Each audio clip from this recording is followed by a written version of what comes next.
सिद्धाणं नमो आयर्याणं नमो वज्रायाणं नमो लोय सव्वसाहूणम्।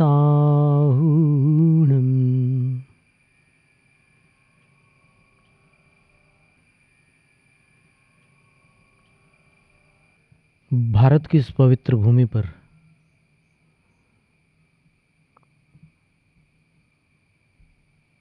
श्रमण संस्कृति और वैदिक संस्कृति, अथवा दूसरे शब्दों में श्रमण परंपरा और वैदिक परंपरा का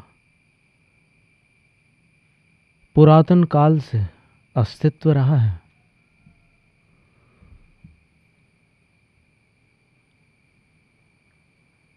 वैदिक परंपरा में क्रियाकांड और वेदांत में, उपनिषदों में ज्ञान कांड की चर्चा मिलती है। हवन, यज्ञ आदि विभिन्न प्रकार के अनुष्ठान और एक दंडी, त्रिदंडी आदि विभिन्न प्रकार के सन्यासी, परिव्राजक, परमहंस आदि साधु संत इस धरती पर विचरण करते रहे हैं। श्रमण परंपरा में बौद्ध भिक्षु और जैन मुनियों का इस धरा पर अस्तित्व रहा है।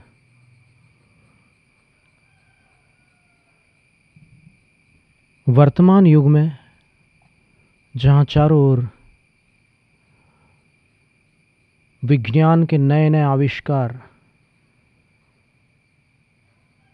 और अर्थार्जन के नए नए साधन बढ़ते चले जा रहे हैं,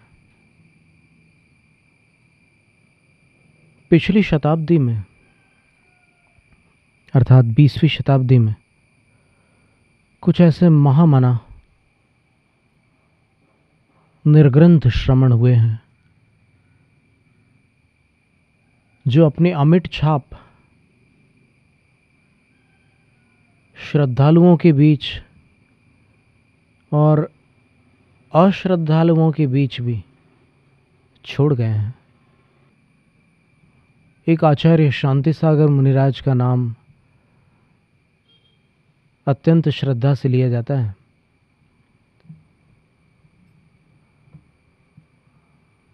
आचार्य महावीर कीर्ति, आचार्य देशभूषण आदि कुछ ऐसे नाम हैं जो यद्यपि आज इस धरती पर नहीं है लेकिन अमर है।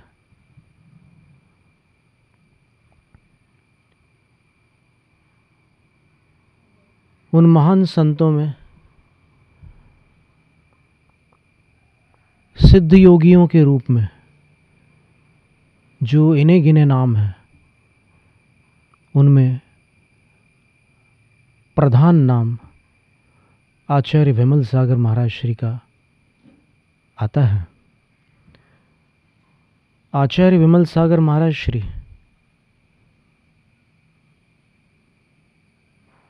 दीक्षा पूर्व एक विद्वान थे और विद्वान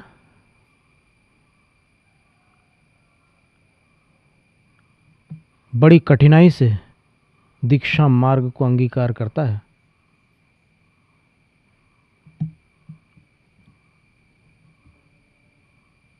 उनका पूर्व नाम नेमिचंद्र जी था, पंडित नेमिचंद्र जी।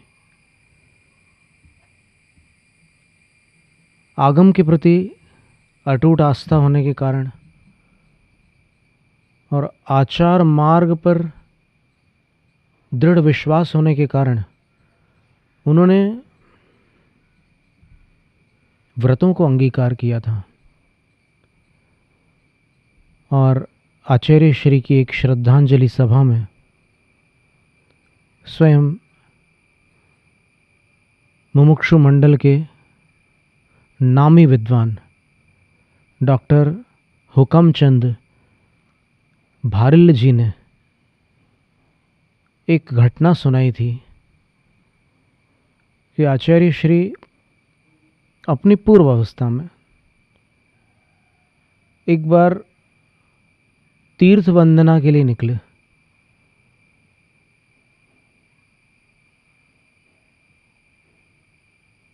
उनका जो नगर था वो उत्तर प्रदेश में था, और जब वो वहाँ से निकलते हैं तो एक साइकिल पर निकलते हैं, रेलगाड़ी में नहीं, बस में नहीं, बल्कि एक साइकिल पर वो यात्रा को निकलते हैं। यात्रा लंबी होती है, वैसे भी साइकिल की यात्रा ईंधन से होने वाली यात्रा की तुलना में लंबी ही होती है।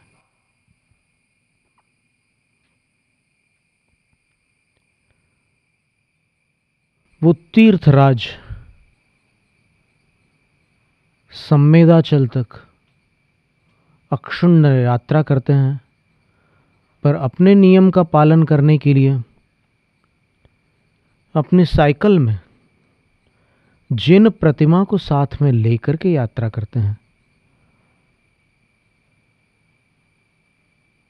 और सारे नियमों का विधिवत पालन करते हुए देव दर्शन पूर्वक ही, अभिषेक पूजा पूर्वक ही आहार ग्रहण करते हुए फिर तीर्थराज तक पहुंचते हैं। तो उन्होंने ये संस्मरण सुनाते हुए कहा कि ऐसी निष्ठा उनमें थी और इतनी दृढ़ता से, इतनी सावधानी से, इतनी शुद्धि से अपने नियमों को पूर्ण करना सुलभ नहीं होता। अनुकूल वातावरण की बात अलग होती है और यात्रा की बात अलग होती है, पर उन्होंने ये कार्य संपन्न किया था। फिर आचार्य महावीर कीर्ति मुनिराज से, जो कि 18 भाषा भाषी थे, उनकी विद्वत्ता का इससे अनुमान लगाया जा सकता है, उनके ज्ञानावरण कर्म का क्षयोपशम इससे जाना जा सकता है कि जो साधु 18 भाषाओं में कुशल हो, उनका अध्ययन कितना विशाल रहा होगा। उन्हीं आचार्य महावीर कीर्ति मुनिराज द्वारा दीक्षित एक क्षुल्लक महाराज, पार्श्व कीर्ति जिनका नाम था, उनको भी ज्ञानार्जन में कुशल जानकर उन्होंने एक कठोर नियम दिया हुआ था कि आहार के लिए तभी उठना जब 2 गाथाएं कंठस्थ कर लो। तो वो जितनी बार आहार के लिए उठे 2 गाथाएं कंठस्थ करके उठे, और कालांतर में वे ही गत दिवस दिवंगत आचार्य विद्यानंद हुए।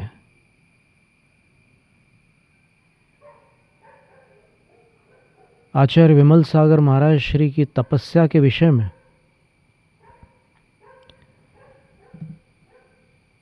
जो जानकारी बुंदेलखंड से प्राप्त होती है, वो हमने वहाँ के बूढ़े पुराने लोगों के मुख से स्वयं सुना है। गणेशगंज शाहपुर ज़िला सागर, वहाँ पर गणेशगंज एक रेलवे लाइन है, रेलवे स्टेशन है। शाहपुर में जब आचार्य विमल सागर महाराज श्री अनेक दशक पूर्व आए थे, तब वो युवा थे, तपस्वी थे, और उन्होंने वहाँ के पर्वत के ऊपर खड़े खड़े 19 घंटों का कायोत्सर्ग संपन्न किया था। आज हम नहीं जानते कि शाहपुर के वो वृद्ध लोग हैं या नहीं, क्योंकि आचार्य श्री को ही गए 25 वर्ष हो गए हैं, और उनकी युवावस्था में जिन्होंने वो तपस्या देखी है, ये जानकारी हम लोगों को तो लगभग सन 1986-87 में मिली थी, जब वहाँ पर एक सिद्ध चक्र महोत्सव विधानमंडल आयोजित किया गया था। तब वहाँ के बूढ़े पुराने लोगों ने ये बात बताई थी कि आचार्य श्री वहाँ पर तपस्या करते थे।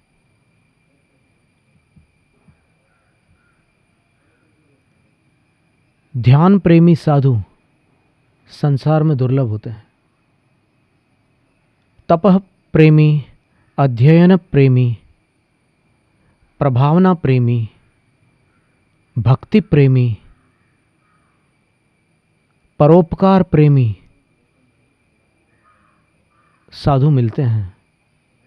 वे भी दुर्लभता से मिलते हैं, लेकिन ये ध्यान प्रेमी साधु थे। फिर इन्होंने जो परोपकार किया है उसका क्या बखान किया जाए। आज भी समूचे भारत में लगभग सर्वत्र कोई न कोई ऐसा मिल जाता है जो उनका स्मरण करते हुए गदगदित होकर कहता है कि मुझ पर उन्होंने ऐसा ऐसा उपकार किया। चाहे वो राजनेता हो, चाहे श्रेष्ठी हो, चाहे वो विद्वान हो, और चाहे वो जन साधारण हो, उनके लिए छोटे बड़े का भेद नहीं था। ये भी साधु का एक दुर्लभ गुण है कि वो छोटे बड़ों का भेद न करे। वह गुण उनके पास था। और जिस प्रकार चारित्र चक्रवर्ती आचार्य शांति सागर मुनिराज की आंखों को जब भी देखें किसी भी चित्र में, तो उनकी आंखों को देखकर ऐसा लगता है मानो उनकी आंखों से करुणा बरस रही है। ठीक इसी प्रकार आचार्य विमल सागर महाराज श्री की आंखें भी उनके हृदय की भाषा बोलती हुई हमेशा वात्सल्य की वर्षा करती थी। तभी तो उनके भक्तजन उनको वात्सल्य रत्नाकर कहते हैं, सन्मार्ग दिवाकर कहते हैं, और न जाने और कितने उद्बोधन देते हैं। अपनी अपनी भक्ति के अनुरूप सब लोग अपनी अपनी भावना व्यक्त करते हैं। जब गोमटेश्वर बाहुबली स्वामी का श्रवण बेलगोल में सहस्राब्दी महोत्सव मनाया जा रहा था, 981 ईस्वी सन में प्रतिष्ठित बाहुबली स्वामी को जब 1000 वर्ष पूर्ण हुए और सन 1981 में वह महोत्सव था, तब वहाँ पर बड़े बड़े आचार्यों का एक अनूठा संगम उपस्थित हुआ था। एक ऐसा ऐतिहासिक संत सम्मेलन हुआ था, अविस्मरणीय है।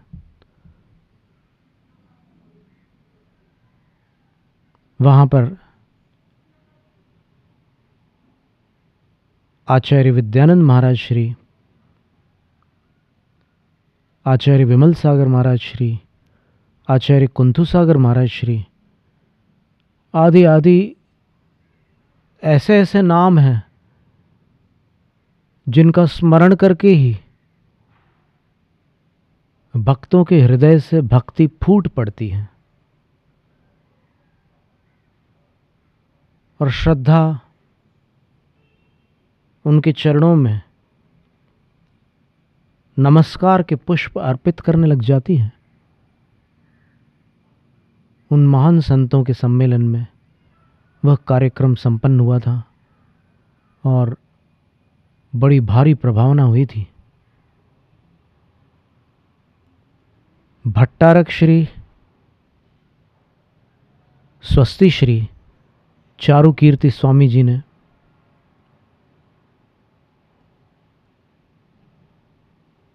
सारे विश्व में जिन पूजा क्या वस्तु है उसकी प्रभावना की, और उनके मार्गदर्शकों में ऐसे बड़े बड़े महान साधु रहे। हम लोग तो बहुत छोटे लोग हैं। पिछले वर्ष पहली बार गोमटेश्वर जाने का अवसर मिला, और वहाँ का वैभव, वहाँ की भक्ति, वहाँ की क्रियाएं, और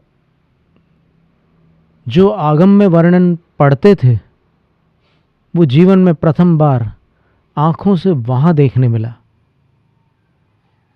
एक आचार्य महाराज श्री परम पूजनीय आचार्य पद्मनंदी गुरुवर, उन्होंने हमसे पूछा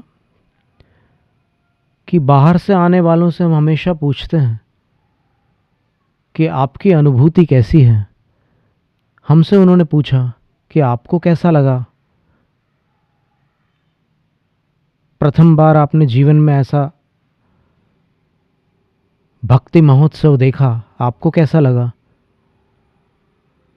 हमने गदगदित होकर उत्तर दिया कि हे मुनिवर, हे आचार्य श्री, हमें ऐसा लगा कि जो वर्णन हम शास्त्रों में पढ़ते थे तीर्थंकर के जन्माभिषेक का, ऐसा लगा कि गोमटेश्वर बाहुबली भगवान का जो अभिषेक हो रहा है वो साक्षात तीर्थंकर का जो जन्माभिषेक होता है। हमें ऐसा लगा कि एक लघु जन्म कल्याणक हो रहा है, इतना भव्य महोत्सव। बल्कि चूंकि वहाँ पर भगवान जन्मावस्था में नहीं है, भगवान जिनावस्था में है, लताएं लिपटी हुई है प्रतीक रूप में, वो अपनी जगह है, पर वह प्रतिमा प्रतिष्ठित प्रतिमा है, जिन प्रतिमा के रूप में प्रतिष्ठित प्रतिमा है। तो वो तो एक जिनाभिषेक का महामहोत्सव रहा। आचार्य विमल सागर महाराज श्री की छत्र छाया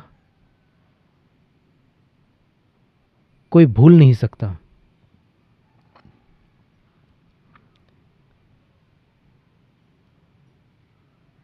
उनसे जो शंकाएं की जाती थी वो समाधान करके कहते थे कि हमें चारों अनुयोग मान्य हैं।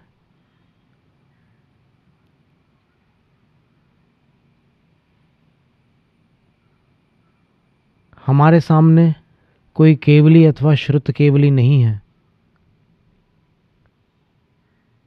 तो हम चार अनुयोगों के रूप में जो आगम उपलब्ध है उसको पूर्ण श्रद्धा के साथ मान्य करते हैं।